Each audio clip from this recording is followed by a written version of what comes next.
Hi, my name's John from Camp Towers Doggy Daycare, and this is Dog Talk. I'm here as usual with my friend Loki, and today we have a lovely guest called Liz. If you'd like to introduce yourself and tell us a little bit about what you do. Hey John, hey Loki. So hi, I'm Liz Wilkins. I'm a freelance marketing manager, but at the moment I am shielding from blinking coronavirus because I have got breast cancer. Whoop, whoop. High risk. And high risk. And sadly, my beautiful apricot cockapoo bow is not with me. So today I have got my honorary friend. Yeah. And we're calling this Bobo too. Because this is obviously the stipulation of our whole premises. We want to speak to people with dogs, and we know you have a dog who you have a massive connection with, but forces are against us, and you are alone from your rock, basically. I am alone from. Do you know? It's really strange, actually. We had dogs when I was little. We always had Cocker Spaniels, and then because I had always worked in corporate, I could never have a dog because I was never at home. So we always had a cat, and our cat, Sparky, lived for, 17, 18 years. Wow. And it was only when he passed away, and I'd actually become self-employed, that I was like, do you know what? This could potentially be the time as a family that we could have a dog. Yeah. And it was the best decision we have ever made as a family. Oh, bless.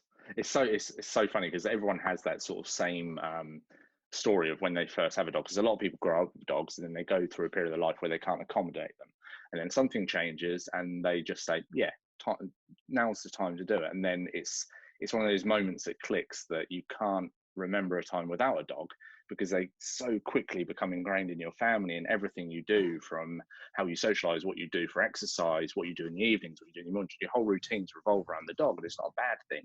You just become basically so engrossed in what they do, and they just love you unconditionally. So it's so amazing. Well, I say unconditionally, even without the treats. Honestly, he loves me without the treats. I do think every mother of a teenager should have a dog. And I tell you why. He is my beau is always delighted to see me, even if I've literally been in another room and I come back in. He's like, "Oh my God, she's there, she's back." If I've popped out to the shops, not that I'm doing that at the minute, but generally, he's just so pleased to see me, and it's just that unbounded joy that you get from them. And you can't not feel happiness in return, because you have this obligation to them, but they just project this positive energy. So it's hard not to. So you can, anytime you feel stressed, I always encourage people, go find a dog, give a dog a stroke, give them a cuddle, give them a scratch of the ear, and just give them a little bit of fuss, and you instantly feel you're relaxing. And he's, as with everybody, they're all special in their own little unique ways. And he's, for me, is a massive life changer, because that's exactly how I've started down the route of the dog business, basically. But yeah, they are lovely. Wouldn't be without them now, would we? No. Now, I wish my dog was as beautifully trained as yours, because I could never get Bo to actually sit on any chair. To sit next to me for that length of time, impossible. Yeah, there's literally bribery in front of him. That's why he does like sitting with me normal, because he started out as an office dog before I started what I do now. And this was our day, but he had a lot comfier seat, so I was on an office working on a laptop. And yeah, he'll just sit with me, and the highlight of our day was going out for a walk at lunchtime. So he's very much conditioned to not be too needy, but basically do things that I like to do, because we had a lot of time to train with each other. I know my hands all food-like now, but it's one of those lovely things that this most rewarding thing you do with a dog is if you train them. You're seeing that kind of feedback, and then watching them learn and develop, and understanding how intelligent they are. That's what got me into dogs in the first place, was realizing that I had this natural affinity to communicate with them and get through, even if it does take bribery to get his focus right. Leave it. How old is Loki then? He's nearly 6, literally going to be 6 next month, which is quite scary. See, I always assumed that the treat training only worked when they were little, but clearly not. No, absolutely not. If you condition them right to be motivated by food, then it's almost programmed into their brain. So some dogs just aren't food orientated, so it's a little bit difficult. to train them with that under its premise. But all I'm giving him here is this kibble. It's nothing special. And then we use proper training treats if we're trying to teach him something new, so it's more of a motivation. But he will literally do anything for a treat. We can get him to do a whole repertoire of tricks and stuff. With literally one bit of kibble as reward, because he's just now conditioned to get that feedback of reward, lots of praise. So he strives for it. So he gets super happy whenever he knows he's doing something that pleases us, because he can tell it in our emotional state when he succeeds, and it's like really enthusiastic, and there's a treat at the end of it. So I constantly telling people to train your dog throughout their life, not just because it's good for discipline, but it's also the best way of bonding with your dog. So you're communicating with them and teaching them that there's a relationship there, and it is a hierarchy thing, whereas you are higher than the dog, but that you are there to serve them, and they're there to serve you. So you provide everything you can for them, and they're happy. So that goes from everything from food, from exercise, socialization, care, home. And in general, if you do all those things right, it's very, very easy to get a well-behaved dog at the end of it. Leave it alone. Leave. Good boy. You can have another one in a minute. So how long have you had your dog now, Bo? So Bo is, gosh, he was 2 at Christmas. So still puppy. So we've literally had him just over 2 years. We got him about 14 weeks, so it was a bit late. So we've had him for that length of time, and it's been interesting, because we've kind of fallen into the trap of treating him like a cat. Yeah, dangerous path to go down. Because we had a cat. So, you know, with our cat, the cat always had I'm going to put this dog here. Yeah, it's fine. It's a bit hot, actually.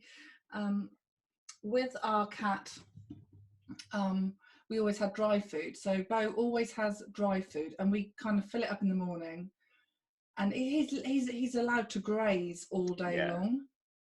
Yeah, that's a common trap that you almost fall into. And what generally happens with that is your dog isn't food motivated, because they have access to food whenever they need it. So it's an easy thing to rectify just by taking that away from them, and then giving them set meal times. If they don't eat it, take it away. You'll then find that the dog starts to become more motivated, because the dog's not going to starve. You're never going to let them starve. They can go without food for a little while without any kind of issue. But it'll also help you with any kind of discipline problems or training issues. That's it. And you can have another one. Good boy, gentle. And then once you've got that power back, because it is about power at that point, you want your dog to see you as that provider for food, because it's such an important role for a dog to see you as their alpha, in a hierarchy standpoint. So they see you provide for me, you give me food, you are important to me, I'm going to do everything for you. And that way you can start to teach them to do different things, from tricks to basic training like lead walking, heel work and things like that. So it all comes down to that basic command, action, reward for doing something. And it's a common thing that we have with people who come to see us at Camp Tails. Yeah, so we've not done that at all. So our dog is completely allowed to do exactly what it likes to do when it wants to do it. Yeah, so he's lunging forward to where the trees. Yeah. But you learn to live with it. I mean, it doesn't mean you've got a bad dog by any stretch, but I'm sure you're going to say that he's got issues so far as behaviour goes, but I'm sure he's absolutely fine. Oh, absolutely. So here's the thing. I believe we do not have a dog problem in our house. We have a human problem. That's half the battle, acknowledging that that's the issue with everybody without being horrible. That's generally the whole point. It's one of those. The human problem is threefold. It's fourfold, actually, because there's how many adults in our house normally? There's 1, 2. I can't count. As soon as there's more than one, it's a problem. There's 4 of us. This is the problem in my house. So there's me. So he's my dog ostensibly. The deal was he's my dog. I'll walk him. So I crate trained him. I did all of his walking. Anything needs doing for him, it's my responsibility. Yeah. Normally, apart from obviously exceptional circumstances. My son just wanted, who's now 15, he just wanted a dog that would lie in his bed and give him cuddles and not Yeah. really do anything, not chew socks, not chew Nike trainers, not ruin tracksuit bottoms, shorts, t-shirts, anything, socks, anything that is left on the floor. Yeah. My husband just wants a dog that's nice and quiet, that doesn't bark when a car goes past. And my father-in-law would just like a dog that doesn't jump into his seat the minute he steps up out of his seat to get something. Yeah. And then when he goes back into it, he finds there's a dog there. Yeah. Bless. Yeah. So that's again a very common household problem. That another thing that I tell people over and over is consistency. It's your biggest friend, but it's also the potential to ruin any hard work that one person may put in. So even if you're the best trainer in the world, if you get your dog to do everything and then you put them into the household where someone isn't following the same advice and guidelines, the dog will take the easier route every single time, and they'll realize that they can get away with things and there's no consequence for not doing what you want them to do. So if you can get everyone on the same page, everything's far easier. And you can do that at this point. There's no, the dog's too old to teach new tricks thing isn't necessarily true if you find the right motivator. So if you can get that down, go back to sort of the basic training, but get everybody on board. It might mean stripping away some of the dog's luxuries initially, but then you give them back over time. You'll see that the dog can still improve and learn, because inherently in their DNA, there's this desire to serve, and they want to please us because they know that we are their pack leaders. So to keep using the same phrase, that's how I see ourselves with our dogs. And then you get even far more reward from them because you just feel proud. And when you go out for walks, it should be an enjoyable experience, not a stressful experience if your dog is pulling on lead or barking and yapping, because it's generally because they've got this desire to get and be somewhere else. And they kind of ignore you. You become invisible at that point because they feel like they're more important, therefore they can do what they would do as an instinctive animal. Yeah, it's a tough one to get around, but it's almost thinking of them like a little bit like children, so far as you've got to teach them what to do. You can't expect them just to go on their own devices, because otherwise they'll act like animals. And you can't really be too upset with them if you let them go down that route, because they'll act on instincts, and their instincts are very, very powerful. Well, it's really interesting. You described my dog walking experience beautifully without ever having met my dog. So he pulls on the lead. He barks when a bicycle, a car, anything goes past on the road. If he sees a horse, heaven help us if we see a pheasant or another four-legged animal on our dog walk that isn't a dog, because he's off. Wants to go off it completely. And I've created a monster, John, quite honestly. He's beautiful, and his Instagram profile is lovely. You look at him, oh, isn't he adorable? And if he was here now, you'd be like, oh, he's so cute. And he is. He's lovely. Oh, but, isn't that funny that everyone puts that same image out there? The same as people, that you have this picture perfect social media profile, but in the background. He's a little monkey. He's a complete monkey. And I think that the thing is, I went down the animal behaviouralist route with him. Yeah.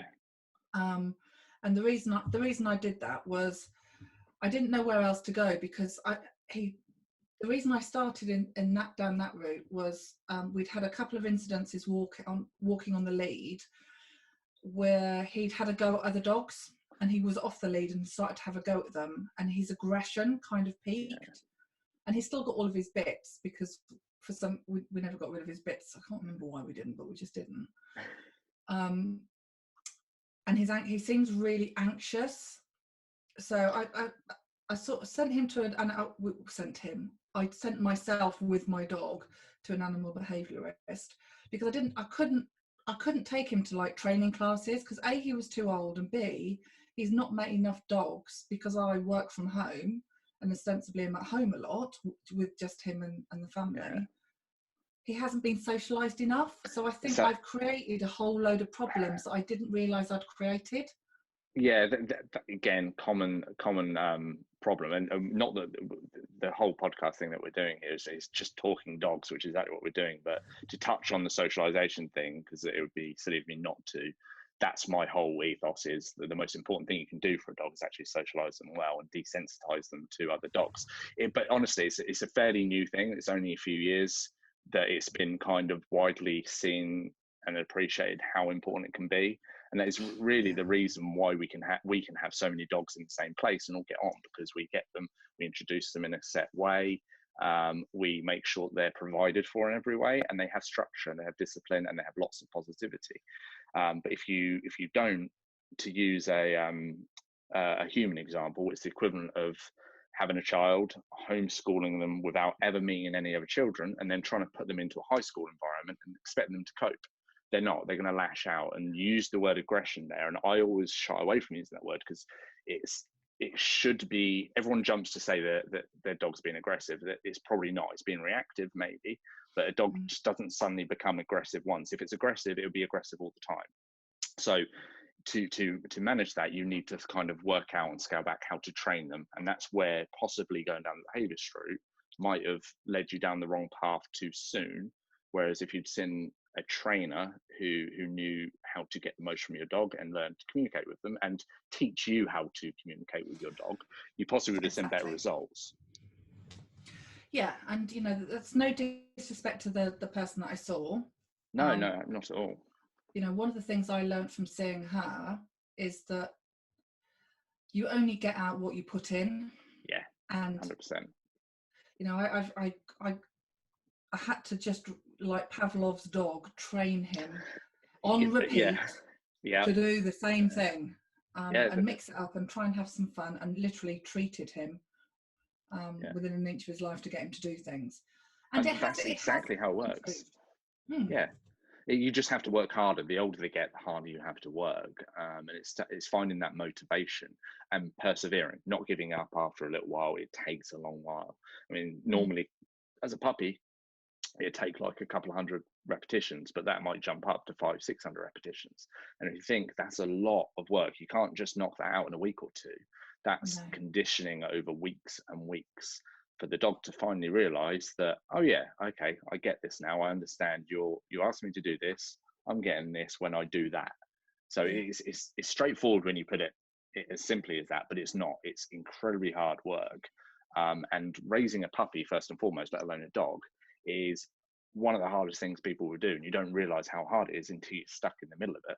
And you don't realize perhaps that you've neglected something unknowingly until it's a problem. And then that problem is far harder to deal with and learn with, because you didn't realize that you now in the head, you didn't necessarily know that socialization was a problem until he started being reactive to other dogs. And that is just purely because he hasn't learned how to be a dog, how to introduce himself to other dogs. The what we call it is the handshake, which is the little sniff of each other, which is a couple of seconds sort of saying hello. Oh, how are you? Right, you smell like that. Okay, move on.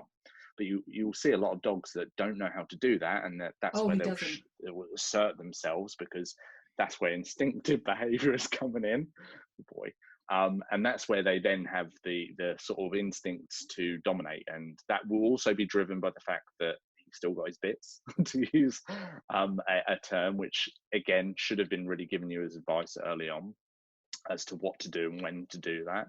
Each dog is different, in my opinion. You kind of should really judge it on when the dog is ready. If they're showing negative traits and behaviors related to it, then my opinion is get rid of them. Leave it. Sit. It's like, I haven't had a treat for like 5 minutes. I know, come on, Dad, what's going on? I know, it's like, you know, part of the deal, I should be getting a treat. But yeah, that could also help, because that driver, that it causes testosterone, which causes like them to be a bit of a lad. I describe it as often, which isn't a desirable trait.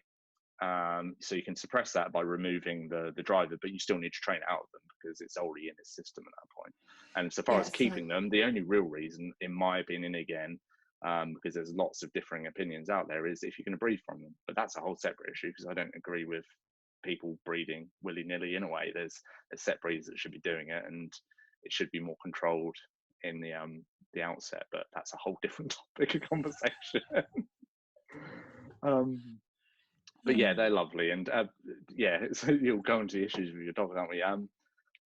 Positive stuff though. How has he been with you, just in general? Has because I like to talk about dogs relating to mental health, and how mine helps me, how I see it helps others, the fact that you have this positivity, particularly in relation to what you're going through currently. This is were you recently diagnosed? Yeah, so I was diagnosed, oh gosh, less than 2 months ago. So incredibly recent then, yeah. Yeah. So I've had, I'm going to share my breast cancer story because, and I'll tell you why. Yeah, please John. do. Absolutely, please do. I didn't know that what I was feeling was abnormal.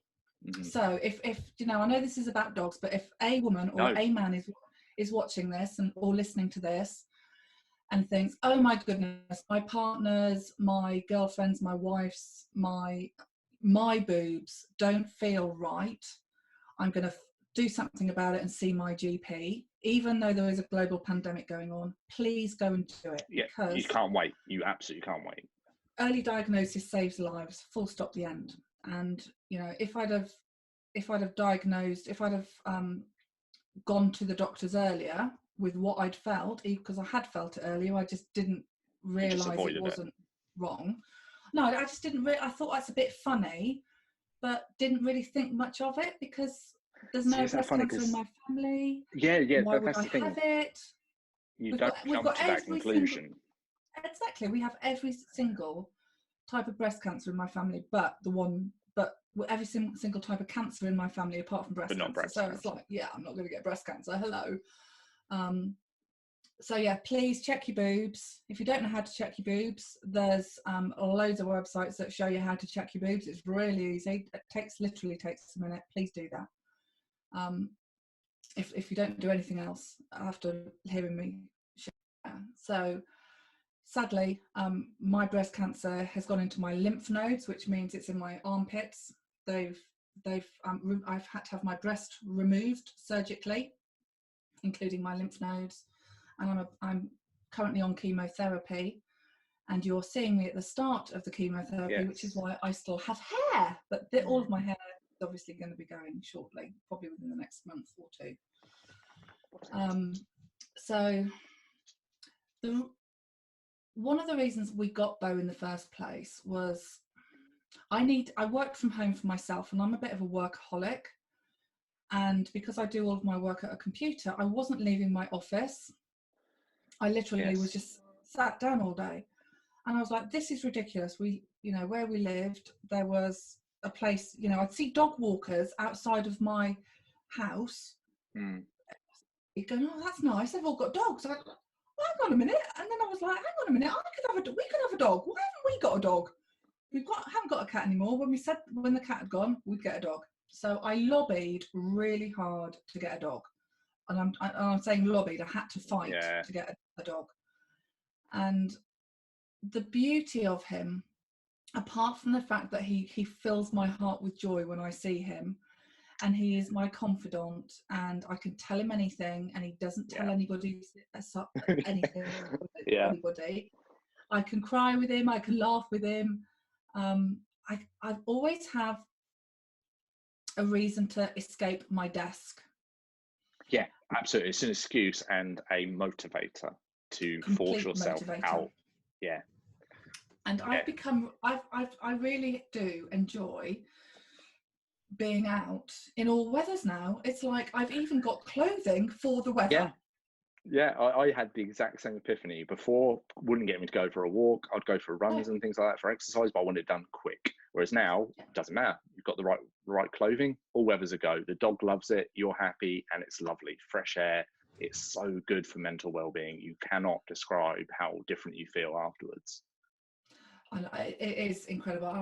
Where we live now, we're really blessed. There's a wood that is enclosed that we can go to. So because he's a bit of a pesky so-and-so chasing things, this woodland that we go to is completely enclosed, and he can have a really good run.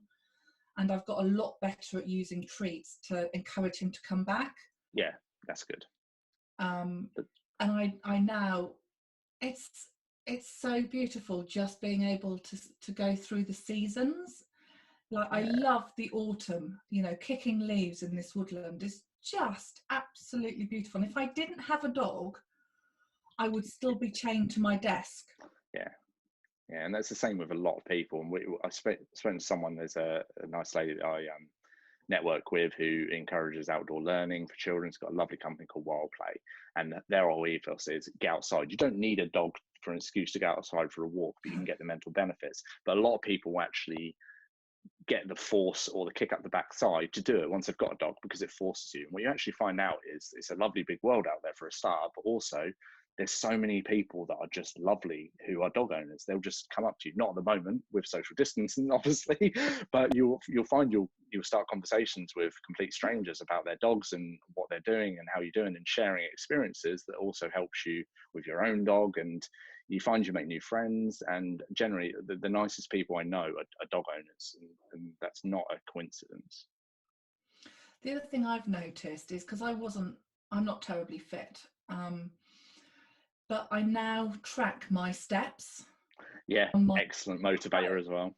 Because I want to see how far I've walked. I know how far I've walked the dog, because I know roughly. But I'm like, oh my God, this week I'm really down.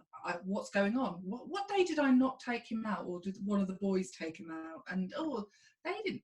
He's not had So actually, I'm much more conscious of my physical well-being and how much physically I'm being active because of him, which is helped. And I think I'm hoping that that's going to help you moving forward as well, because you're only at the beginning of this journey, which is going to take a massive hit. But what helps you is the people around you. If you have animals, the animals around you, and just giving you some help wherever you can get it, because it can be quite daunting, I'm sure. Yeah, so one of the things I decided when I got diagnosed was I was going to be brazen and bold about asking for what I needed. Yeah. And I have been incredibly brazen and incredibly bold. And I run my own podcast called Today I'm Sober. And I did an episode about my cancer diagnosis. And I said to people, this is what I want you to do. I want you to tell me that it's bleep, bleep. That it's not great news, basically, in bleeps. I want you to say, that's awful. What can I do to help? Is there anything you need? And if so, tell me, what is it? Or something like that. There were 3 things I told them to do. And the number of friends and people that have listened who've contacted me saying, Liz, what can I do? And I've been very, very specific. So, for example, one friend, I said, I want some black nail polish. And because I can't go to the shops, can you get me some black nail polish? And she did. Yeah, instead of the, oh, no, I'm fine, and hoping someone to do something, which will never happen. Yeah. No, people aren't telepathic. One of the things that I'm 6.5 years sober. Yes, and congratulations. Thank you. Yeah, one day at a time. One of the things I've realised is people aren't telepathic. I usually get upset when my expectations aren't being met, and that is because I've not told anyone else what my expectations are, so how on earth can they meet them? Yeah. So I've become very good over the last 6 years about saying, this is what I need, why I need it, will you help me? And probably not feeling guilty for doing that as well, because a lot of people do feel guilty for asking for things. And that's the part of the problem with I'm a big advocate for open and honest communication in all walks of life, and something I instill in my team at Camp Tales is I want people to be able to talk and feel like they can talk, good or bad. It's the cause of all problems in all of the world, breakdown in communication. If people just were honest and communicate, a lot of things would get done a lot quicker, and a lot of people would be a lot happier, and a lot of other people would have less issues with depression, anxiety, and things like that if they could just have the confidence to talk, or feel confident enough for someone to sort of say, look, can we talk? We want to talk. We know that you need someone to talk to at the moment. I'm here. And just kind of forcing the issue. And it's hard, because it's very easy for someone to say that, but it's very hard to actually put into practice. So it's good on you for doing that. Well, here's the other thing. Do you know what? I thought I had until my 70s ahead of me. I might not do. So I don't know how much time I've got, but I've got today. And I'm going to enjoy every single day to the best of my ability. And if that means me being a bit, some might call it ballsy because I'm a woman, I don't care. If it's me just being I need this, or I want this, or can you help me with that, or I can't do this, I have no qualms anymore. I have no fear anymore, because what have I got to lose? Yeah. The worst thing that someone can say to me is no. And actually, that's fine. If someone can't do something, no problem. I'll move on. I'll find someone else. Thanks. You just made it easier for me to go find a yes. Yeah. Certainly, it's such a good attitude to have. I think it's one of those things. I think when people have that epiphany, I think, to use the word again, is kind of like freeing, and you kind of can just then be yourself. Then you start not dealing with people who are toxic or negative to you in life, and start dealing with the positive people and spending more time with them, and realizing, oh, that I don't need these kind of people around me. I need these kind of people around me. So it's very nice. Do you know what? On that point, I think I'm a great believer in the power of positivity. However, you know, I have a history of depression. However, when you are in the depths of depression, if someone were to say to me, Liz, if you just thought positively, everything would be okay. Oh God, that's probably the worst thing someone can say, isn't it? Yeah, it's the worst thing someone can say, because, you know, if I think if you've been medically diagnosed with clinical depression, there is, you know, there's a whole level of treatment that is available to people to help them, and you know, you needn't suffer in silence. So if anyone is listening to this is suffering in any silence, please don't. Go and get help. There's loads of help available. Maybe not face to face at the minute, but there are lots of ways that doctors can support you. Yeah, there's so many websites, and the important thing there is, it unfortunately has to start with the person, because you said it exactly right there, that someone can't tell you the answer, because you won't be necessarily be able to communicate. You have to be a little bit forthcoming, and you have to be strong enough to almost look for that help to start the journey, but no one else is going to cue you. Basically, you need to almost take that first step yourself, I guess. Yeah, I think the strongest thing I've ever done, which I wouldn't have said was strong at the time, but I now know was to surrender and to admit defeat, and to put my hands up and say, I can't do this on my own anymore. I need help. Yeah. And when I did that in my depression, I got help. When I did that when I was drinking too much and I couldn't stop, I got help. When I got diagnosed with cancer, exactly the same thing. When I put my hands up to my husband and said, you know what, I know you don't want a dog, but I need a dog because I need a reason to leave this house. Yeah. I do. I need a reason to leave this house, because at the moment I haven't got one. I don't need to leave the house because I do all of my work with all my clients in front of a screen, sitting down. In front of a screen, sitting down all day. I need a dog. I want to walk on the beach with him, and I want to have, you know, have him jumping in puddles and getting him home and getting him in the bath and all that stuff. Yeah. And basically taking you out of a mindset of work as well, just going and not doing anything. You don't have to, you can just go and be with yourself, because we love going for family walks, but it's often quite nice just going for a run or a walk with just me and Loki, completely nothing else, just you and him, for instance. And yeah, it's so freeing to think you haven't got any social pressures, you don't have any work pressures, you're just out, you and your dog, and yeah, it's really, really quite lovely. And he's just sleeping now behind me. He's bored of posing. Sorry for me. He's like, yeah, I'm all treated out now. Yeah, absolutely. I think getting close to probably our end now, isn't it? What I was going to ask is there anything you're doing now that you'd like to promote? Where you're at the moment? Obviously, you're about to go into chemo, but I know that you've just sort of started down a semi-new venture with a new website and things, which is under construction.